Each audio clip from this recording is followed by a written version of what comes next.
Hi friends, welcome to Jisha's flavours. ഇന്ന് ഞാൻ white ചിക്ക് piece മസാലയാണ് തയ്യാറാക്കുന്നത്. വെള്ളക്കടല വെച്ചിട്ടുള്ള ഒരു മസാലക്കറിയാണ്. അപ്പോൾ അതിന് വേണ്ടിയിട്ട് ആദ്യം നമ്മൾ വെള്ളക്കടല ഒരു 8 മണിക്കൂറോളം വെള്ളത്തിൽ കുതിർത്ത് വെക്കണം. ഓവർനൈറ്റ് കുതിർത്ത് വെക്കാം. അതല്ലെങ്കിൽ നിങ്ങൾ രാവിലെ വെള്ളത്തിലിട്ടതിന് ശേഷം വൈകുന്നേരം കറി ഉണ്ടാക്കാം. അപ്പോൾ അതിന് വേണ്ടിയിട്ട് ആദ്യം ഞാൻ മസാലയാണ് തയ്യാറാക്കുന്നത്. സ്റ്റൗ കത്തിച്ച ശേഷം പാൻ വെച്ച് കൊടുത്തിട്ടുണ്ട്. പാനിലേക്ക് ഞാൻ ഓയിലാണ് ഒഴിച്ചു കൊടുത്തിട്ടുള്ളത്. സൺഫ്ലവർ ഓയിലാണ് എടുത്തിട്ടുള്ളത്.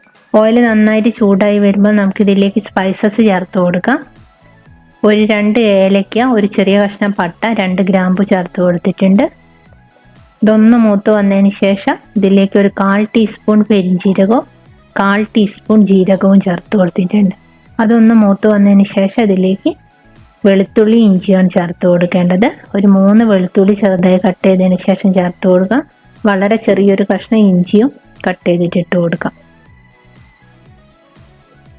നമുക്കിതിലേക്ക് സവാള ചേർത്ത് കൊടുക്കണം. 2 സവാളയാണ് ഞാൻ എടുത്തിട്ടുള്ളത്. 1 കപ്പ് കടലയ്ക്കുള്ള അളവാണ് ഞാൻ പറയുന്നത്. 1 കപ്പ് കടല നമ്മൾ വെള്ളത്തിൽ കുതിർത്ത് വെക്കുമ്പോൾ ഏകദേശം 1.5 കപ്പോളായി വരും. സവാളയിലേക്ക് ആവശ്യത്തിനുള്ള ഉപ്പ് ചേർത്ത് കൊടുക്കാം. അതിനുശേഷം സവാളയൊക്കെ ഒന്ന് ബ്രൗൺ കളർ ആവണം. ഇനി നമുക്കിതിലേക്ക് തക്കാളിയാണ് ചേർത്ത് കൊടുക്കേണ്ടത്. ഒരു വലിയ തക്കാളി ചെറുതായി കട്ട് ചെയ്തതിന് ശേഷം ചേർത്ത് കൊടുക്കാം. ഇനി തക്കാളി നന്നായിട്ട് കുക്കാവണം. അതിന് ശേഷമാണ് നമ്മൾ ഇതിലേക്ക് മസാലപ്പൊടികൾ ചേർത്ത് കൊടുക്കുന്നത്. പാത്രം അടച്ചു വെച്ചതിന് ശേഷം കുക്ക് ചെയ്തെടുക്കാം. ഇപ്പം തക്കാളിയൊക്കെ നന്നായിട്ട് വെന്തിട്ടുണ്ട്. ഇനി നമുക്കിതിലേക്ക് 1/2 ടീസ്പൂൺ മഞ്ഞൾപ്പൊടി ചേർത്ത് കൊടുക്കാം. 1 ടീസ്പൂൺ മുളക് പൊടി, 1 ടീസ്പൂൺ മല്ലിപ്പൊടി, 1/4 ടീസ്പൂൺ ഗരം മസാലയുടെ പൊടിയും കൂടെ ചേർത്തതിന് ശേഷം പൊടിയുടെ പച്ചച്ചവ മാറുന്നത് വരെ നന്നായിട്ട് വഴറ്റിയെടുക്കുക. ഇനി ഇതിലേക്ക് നമ്മൾ വെള്ളക്കടലയാണ് ചേർത്ത് കൊടുക്കുന്നത്. ഇത് 8 മണിക്കൂറോളം വെള്ളത്തിൽ കുതിർത്ത് വെച്ചതാണ്.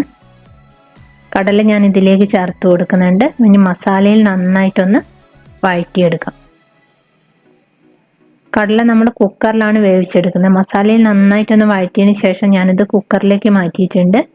ആവശ്യത്തിനുള്ള വെള്ളം ഒഴിച്ചു കൊടുക്കുക. ഉപ്പ് ചെക്ക് ചെയ്ത് നോക്കുക. ആവശ്യമുണ്ടെങ്കിൽ ചേർത്ത് കൊടുക്കുക.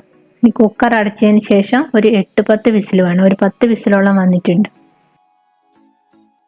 നമുക്കിതിലേക്ക് തേങ്ങ അരച്ച് ചേർക്കാനുണ്ട്. അതിന് വേണ്ടിയിട്ട് ഞാൻ 1/2 കപ്പ് തേങ്ങയാണ് എടുത്തിട്ടുള്ളത്. അതിലേക്ക് ഒരു 8-10 കാഷ്യൂനട്ട് ചേർത്ത് കൊടുക്കുന്നുണ്ട്. കറിക്ക് നന്നായിട്ട് ഒരു കട്ടി കിട്ടാൻ വേണ്ടിയിട്ടാണ് നമ്മൾ കാഷ്യൂനട്ട് ചേർത്ത് കൊടുക്കുന്നത്. അതിനോടൊപ്പം തന്നെ ഒരു 2-3 കറിവേപ്പിലയും കൂടെ ചേർത്തിട്ട് നന്നായിട്ട് അരച്ചെടുക്കുക. ഇപ്പോൾ കുക്കറിൻ്റെ സ്റ്റീമൊക്കെ മാറിയതിന് ശേഷം ഞാൻ കടല പാനിലേക്ക് തന്നെ മാറ്റിയിട്ടുണ്ട്. ഇനി ഇത് നന്നായിട്ടൊന്ന് തിളച്ച് വരണം. ഇനി നമുക്കിതിലേക്ക് അരച്ച് വെച്ച തേങ്ങ ചേർത്ത് കൊടുക്കാം. ആവശ്യത്തിനുള്ള വെള്ളം കൂടെ ചേർത്ത് ഇനി കറി നന്നായിട്ടൊന്ന് തിളച്ച് വരണം. ഉപ്പ് ആവശ്യമുണ്ടെങ്കിൽ ചേർത്ത് കൊടുക്കാം. അവസാനമായിട്ട് ഇതിലേക്ക് കുറച്ച് കറിവേപ്പിലയും കൂടെ ചേർത്ത് കൊടുക്കാം. അപ്പോൾ ഇവിടെ വൈറ്റ് ചിക്ക് പീസ് മസാല റെഡി ആയിട്ടുണ്ട്. ഇത് പൊറോട്ടയുടെ കൂടെയൊക്കെ കഴിക്കാൻ വെജിറ്റേറിയൻസിന് നല്ലതാണ്. ചപ്പാത്തിയുടെ കൂടെയും അപ്പത്തിൻ്റെ കൂടെ എല്ലാത്തിൻ്റെ കൂടെ നന്നായിട്ട് പോവും. ഡിഫറെൻ്റ് ആയിട്ടുള്ളൊരു ടേസ്റ്റാണ് ഇതിന്. അപ്പോൾ എല്ലാവരും ട്രൈ ചെയ്ത് നോക്കുക. മറ്റൊരു നല്ല റെസിപ്പിയുമായി അടുത്ത വീഡിയോയിൽ കാണാം. Thank you.